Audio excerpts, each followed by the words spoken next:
Labas vakaras, merginos. Tai noriu Jums dabar įrašyti tokį trumpą podcastą, papasako dar plačiau apie tai, kas yra tas davimas, kas yra tas gavimas, apskritai, kas čia kaip ir kodėl tai jaučiasi ir ką reiškia gauti, duoti, kaip reikia tai daryti.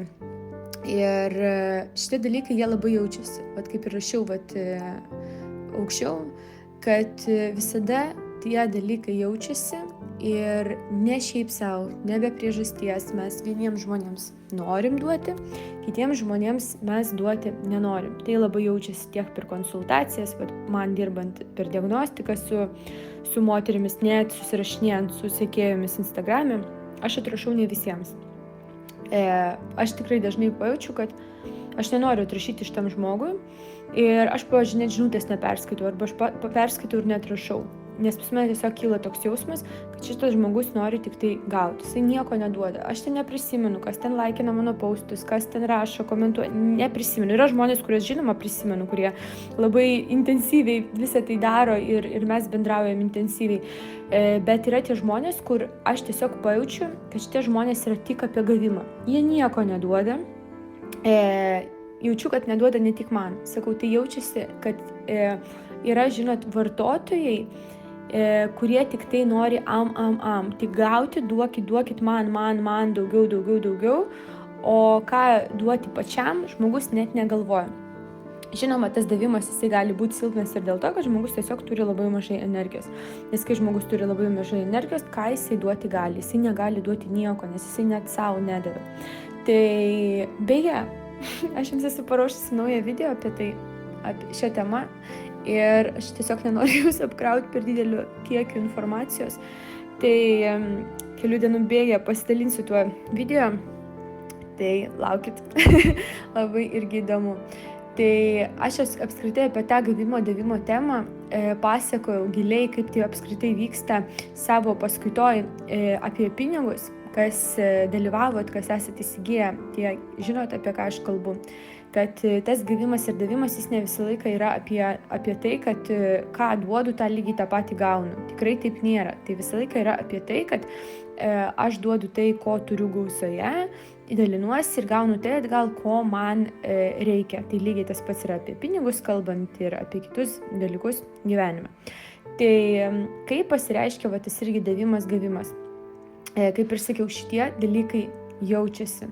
Aš ne visiems atrašau, man būna, kaip ir sakiau, kažkoks toks jausmas, kad aš tam žmogui nenoriu atrašyti, nes jisai atrodo tiesiog kaip siurbėlė, kur tik tai noriu gauti, jūs man paaiškinkit, papasakokit, atsakykit ir toks iš karto atmetimo reakcija, o ką tu davėjai, kad tu norėtum pasiimti. Nes irgi kalbant, kad ir dabar tik apie socialinius tinklus, žmonės įsivaizduoja, kad ne visi, tikrai ne visi, bet yra tokia dalis žmonių, kurie įsivaizduoja, kad, jeigu aš čia parašiau, tai man turi atsakyti, man turi papasakoti, aš čia galiu išreikšti savo nuomonę, aš čia turiu pasakyti, galiu pasakyti ir taip toliau. Tai aš labai pravalau savo auditoriją, aš esu užblokavus ne vieną 10 žmonių ir jeigu aš tik tai pajaučiu kažkokį toksišką vaibą į savo pusę, ar kad žmogus, kažkokia pasyvi agresija, visą laiką užblokuoju, bet be paaiškinimo, bet tai dabar ne apie tai. Apie tai, kad kaip tas davimas, gavimas, ne? Kad jūs tiesiog pasižiūrėkit ir pajauskit, kiek jūs iš tikrųjų duodate ir kiek jūs norite pasiimti. Visada yra visatoje balansas.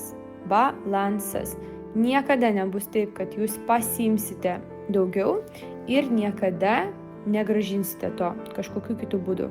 Ar kad jūs duosite daug, bet jums niekada nesugrįš. Sugrįš visada ir pasiims iš jūsų irgi gyvenimas, žmonės, aplinkybės, situacijos irgi atgal to, ko jūs pasiėmėt per daug. Elementariai kalbant ten apie socialinius tinklus. Jeigu jūs perskaitot kažkokį postą, jums imponuoja, jums kažkas patiko, uždėkit reakciją, palaikinkit, parašykit žmogui komentarą, padėkokit. ten kažkur irgi pasižiūrėjote, parašykite, jūs gražiai ten aptarnavo žmogus, padėkokite, pasakykite, bet kas, visą laiką galvokite apie tą davimą, kad ne tai, kad tik tai man, ką man duokit, kažkas kažką man privalo, o apie tai, o ką galiu duoti aš, kaip aš galiu padėkoti už tai, ką gavau, kaip aš galiu mainais kažką padaryti irgi gero.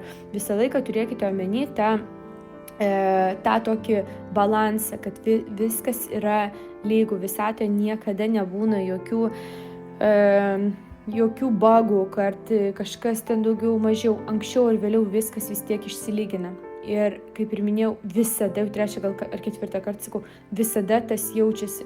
Jeigu jūs jaučiat, kad jūs negaunat tai, ko jūs norit, jeigu jūs jaučiat, kad jums neduoda žmonės, jeigu jūs matot, kad kitiems duoda daugiau, jums duoda mažiau arba visai neduoda, pagalvokite, o ką duodate jūs. Ir čia ne apie tai, kad tik tai duoti tai, ką aš ten pats nusprendžiu, kad tai yra davimas, ar kad duot, belė duot. Reikia žiūrėti iš visų pusių, o ko reikia tam žmogui, jeigu tam pavyzdžiui kalbam apie kokius santykius, ne? Ar ko reikia ten vaikui, draugui, ar kaip aš galėčiau ten būti, atsidėkoti kažkokiam specialistui, kad ten palaikyti jį, kažkokią reakciją palikti ir panašiai, kad išlygintos mainus. Tuomet irgi, o aš tai duodu iš gausos, ar aš tai duodu iš kažkokio deficito. Nes jeigu jūs dalinatės iš deficito, tai irgi nėra apie davimą, tai nėra apie kokybišką davimą. Tai yra apie tai, kad aš tik duodu tam, kad gaučiau, nes kai mes dalinamės iš deficito, mes galvojame apie tai, kaip patenkinti savo poreikį, o ne taip, kaip be sąlygų pasidalinti iš gausos. Vat suprantate šitą dalyką, kaip vis tiek sakau, atskirkite poreikį nuo noro, ne? Nes vat poreikis jis eina iš deficito, noras eina iš gausos. Tai vat kaip jūs dalinatės? Ar jūs, pavyzdžiui, ten skiriate laiką draugiai, pavyzdžiui, pasikalbėti, ar praleisti laiką su kažkuo dėl to, kad jūs to norite, jūs norite pasidalinti iš gausos, ar dėl to, kad reikia, ar dėl to, kad, pavyzdžiui, padeda dėl to, kad kitą kartą grįš man atgal ir panašiai. Vat šituos dalykus būtinai pasižiūrėkite, nes žmonės tiesiog dažniausiai eikvoja savo energiją visiškai bereikšmiams dalykams. Antra, jie dalinasi duoda, bet tai daro iš labai žemos energijos. Aš irgi dabar naujame savo projekte apie savirealizaciją, viena iš mano paskaitų taip pat bus apie tai, kad kaip dirbti su savo energija. Tai yra be galo svarbu, tai yra bazė, ant kurios viskas statosi, nes mes savo darbus, savo veiklą, savo kažkokius produktus, prekes pripildome energiją. Mes galime pripildyti tik tuo, ką mes turime savo viduje. Jeigu jūs nedirbate su savo energija, jeigu jūs apskritai nežinote, kas tai tokio yra, jeigu jūs neidentifikuojate, kiek kokių veiksmų yra jūsų gyvenime, jeigu jūs nežinote, kaip pasikelti savo energiją, tai apie ką mes kalbam, apie kokią kokybę, apie kokią energiją, kurią jūs galite pasidalinti su kitais, mes kalbame. Čia nėra energijos. Jeigu jūs nedirbate su savo energija, greičiausiai tos energijos yra labai mažai. Energija lygu pinigai. Kiek mes turime energijos, tiek mes uždirbame pinigų.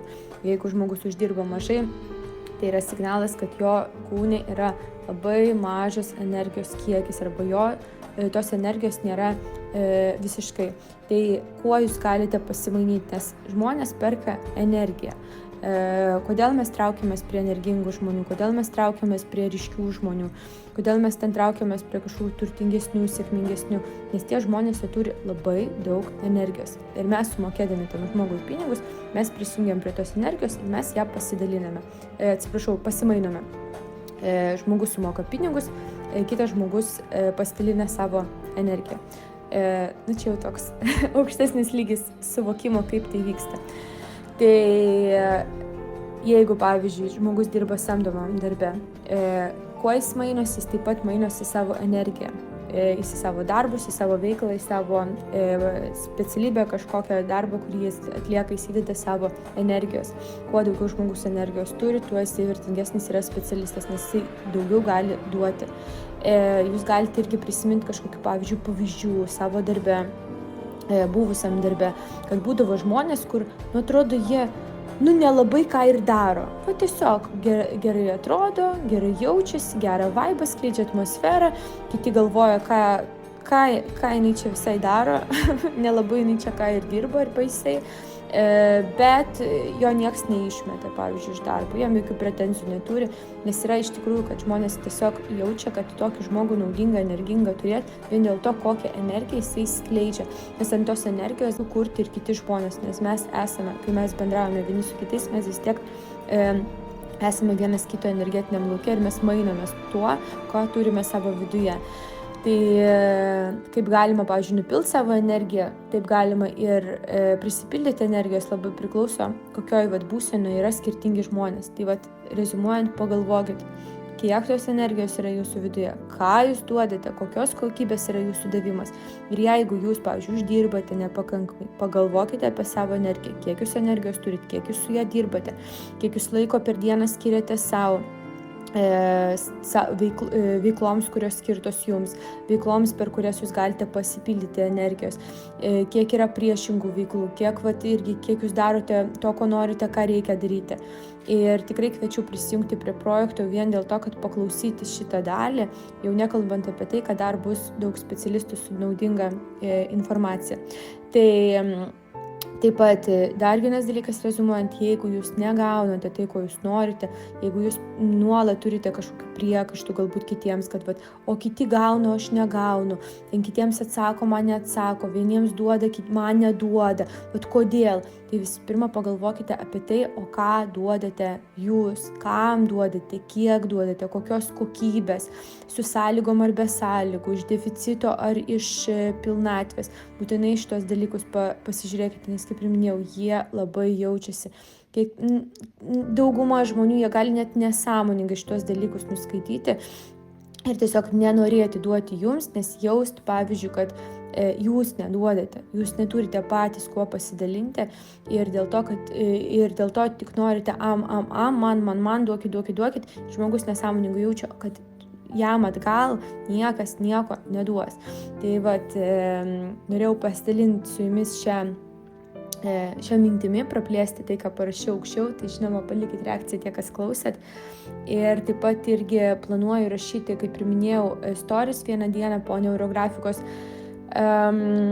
konsultacijos asmeninės įrašyti savo suvokimus, tai kelias dienas labai taip mąsčiau daug, nes aš retai dalinuosi labai asmeniniais dalykais, bet galvoju, vis tiek noriu su jumis pasidalinti, kad suprastumėt, kaip galima net per piešimą realiai atrasti kokius dalykus savo viduje. Man tikrai buvo labai, labai, labai gilių atradimų, tokių dalykų, nuo kurių aš bėgau ilgą laiką. Tai man čia kiek dienų jau praėjo, gal 3 dienos, tai aš turėjau visą tą laiką realiai pasidėlioti mintis ir man dar iki galo viskas nesusidėliojo, koks kiekis buvo ir gilis.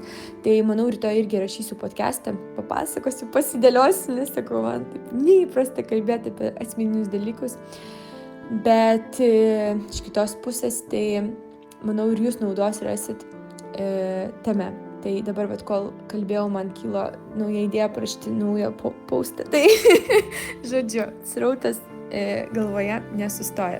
Tai palikit reakciją, kas klausėt, ir iki greito susitikimo.